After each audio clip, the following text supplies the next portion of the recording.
Tout le monde veut la démocratie, c'est une valeur universelle, mais la démocratie ne peut exister que dans un État. Et nous, on n'avait pas d'État. On est en train de construire des États. Et nos interlocuteurs sont en train de préparer des élections.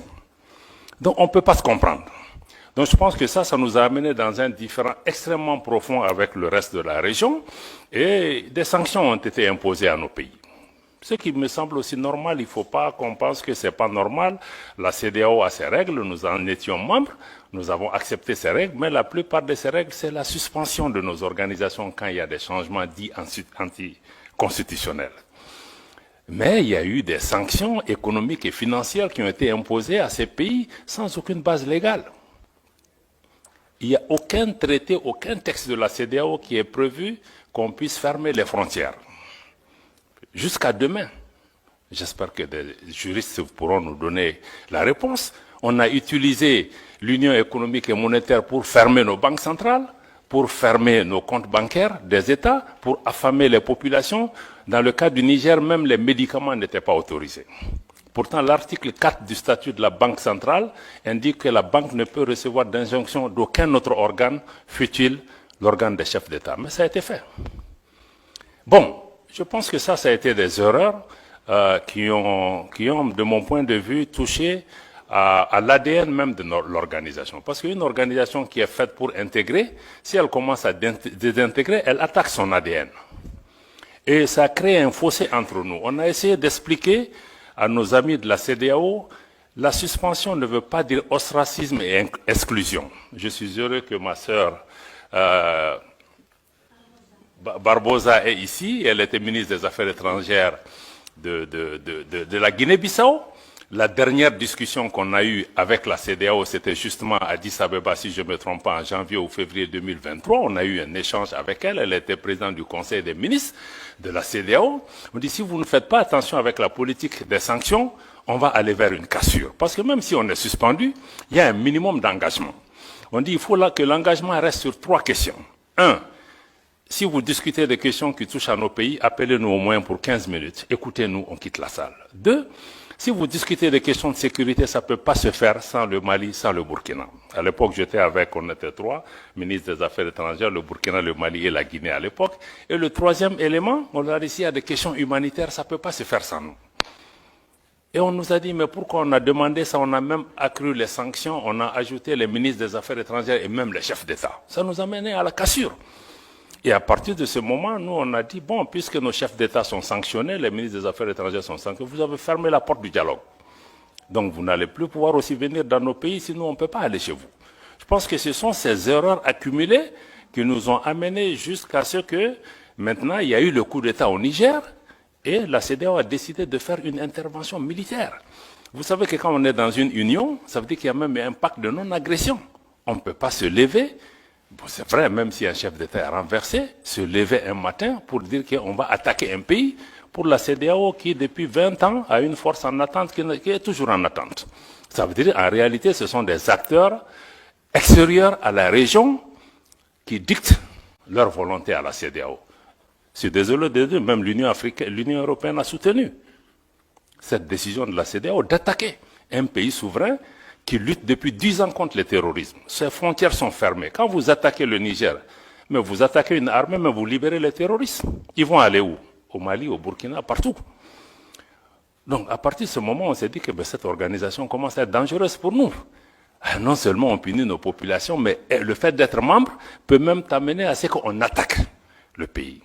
Donc, c'est là que le Mali et le Burkina ont décidé que si la CEDEAO attaque le Niger, mais nous qui considérons que nous, on est entré en guerre contre l'organisation. Et c'est à partir de cet instant que nous avons mis une alliance militaire défensive en place pour dire que bon, nous nous mettons ensemble pour faire face à une menace existentielle, mais en mettant en place une approche géopolitique de la question. Nous nous réunissons pour nous défendre d'abord.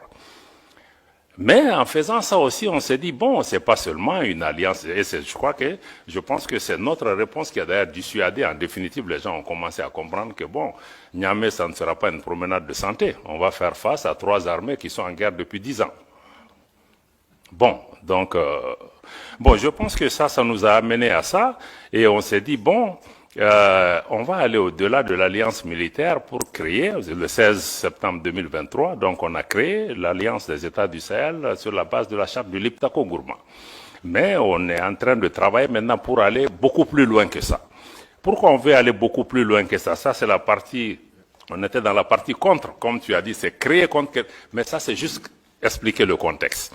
Mais en réalité, la partie pour, c'est que la région qu'on appelle le Liptako-Gourma, qui réunit les trois États, que certains ont appelé la zone des trois frontières, abusivement, mais cette zone est une zone géoculturelle et géographique qui existait depuis des décennies. D'ailleurs, il y a une organisation, l'autorité du Liptako-Gourma. Ces trois pays partagent les mêmes réalités climatiques, géographiques, culturelles et même sécuritaires.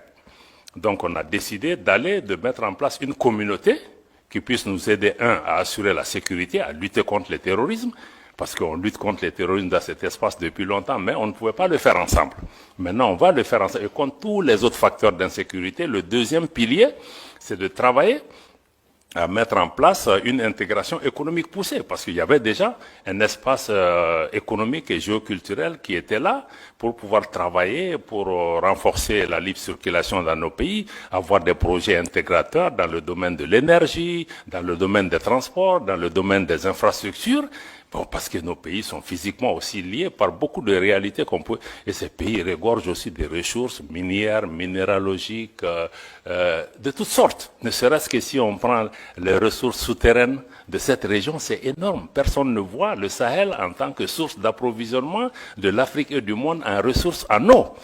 Parce qu'on voit que l'aspect désertique. Donc, je pense que ça, il y a l'aspect intégration économique sur lequel nos ministres des Finances et les ministres en charge du développement ont travaillé pour pouvoir vraiment nous rapprocher davantage. Et le troisième, c'est vraiment travailler ensemble pour que nos pays parlent d'une seule voix, avoir une action diplomatique coordonnée. Donc, si on dit donc cet espace économique là sur lequel on est en train de travailler, je pense que c'est extrêmement important de regarder nos ministres en charge des affaires étrangères ont recommandé au chef d'État d'aller même vers une confédération. C'est-à-dire que une confédération en prélude à une fédération des trois États, qui se fera par étapes.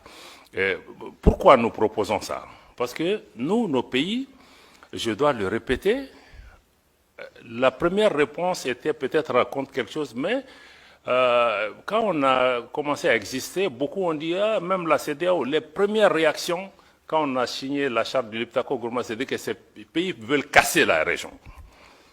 Ils veulent diviser, ils veulent attaquer l'intégration africaine.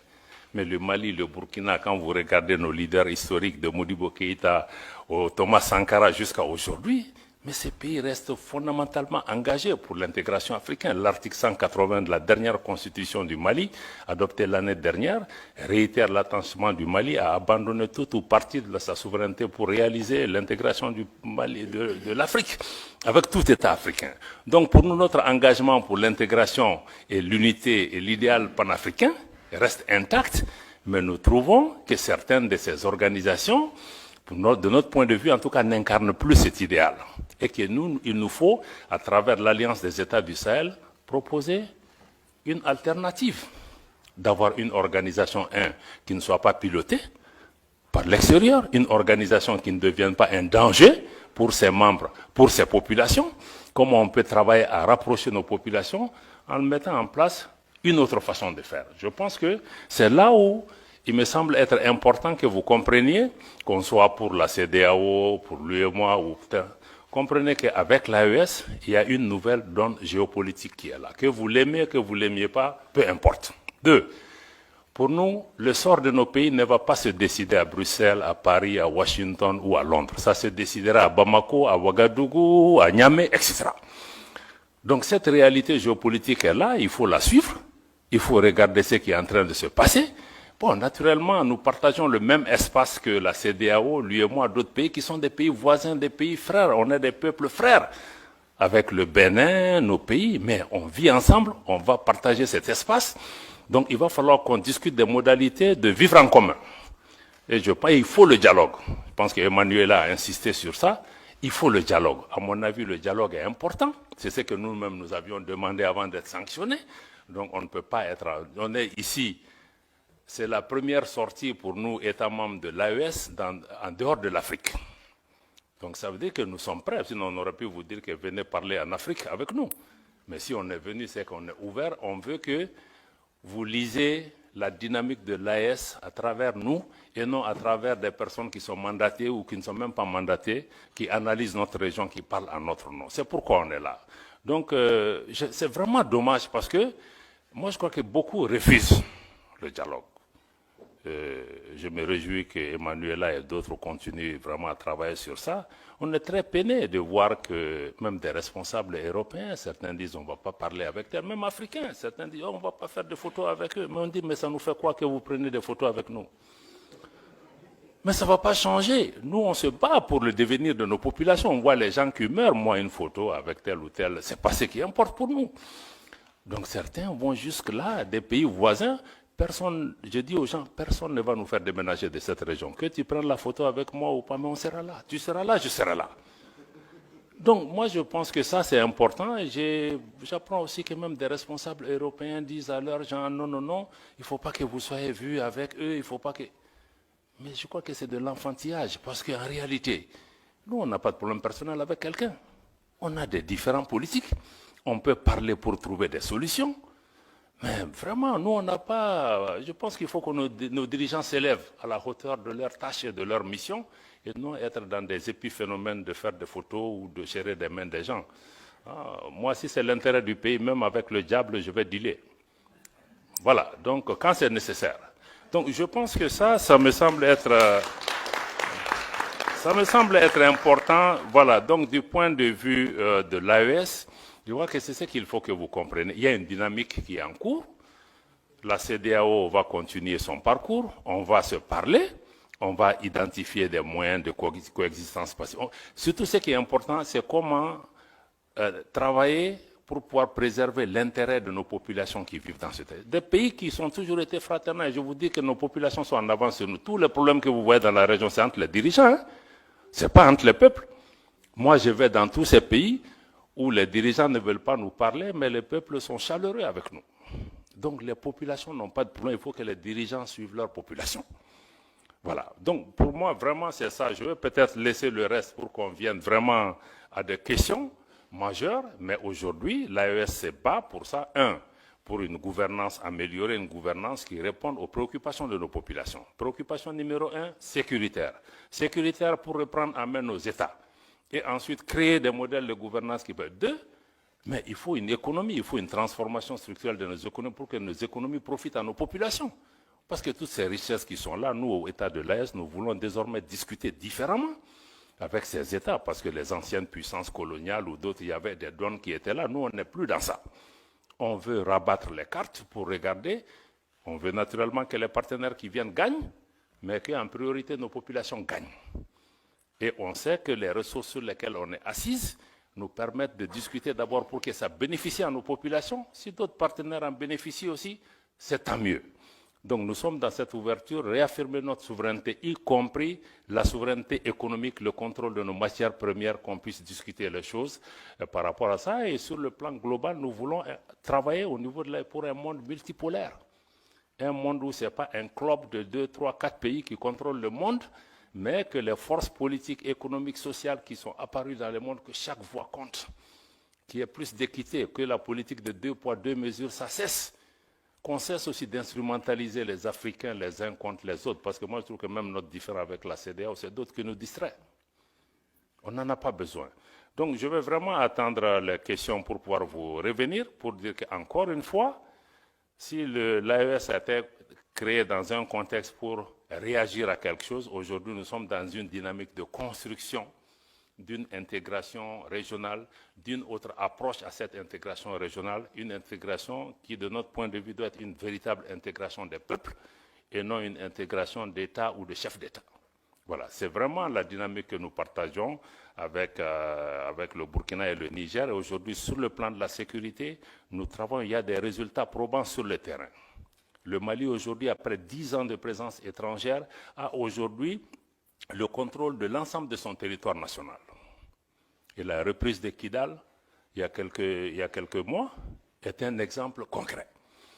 Et il y a beaucoup de Kidal qui vont se passer aussi sur le terrain, dans notre espace. Nous souhaitons que vous soyez des observateurs objectifs avisés et que vous regardez comment vous engagez avec cet espace, mais avec ou sans vous, nous allons avancer. Il faut que les gens aussi comprennent ça. Si les Européens ne sont pas là, les Chinois seront là, les Russes seront là, les Australiens seront là. Donc aujourd'hui, là, on n'est marié à personne. Voilà. Je m'arrête là. Merci beaucoup.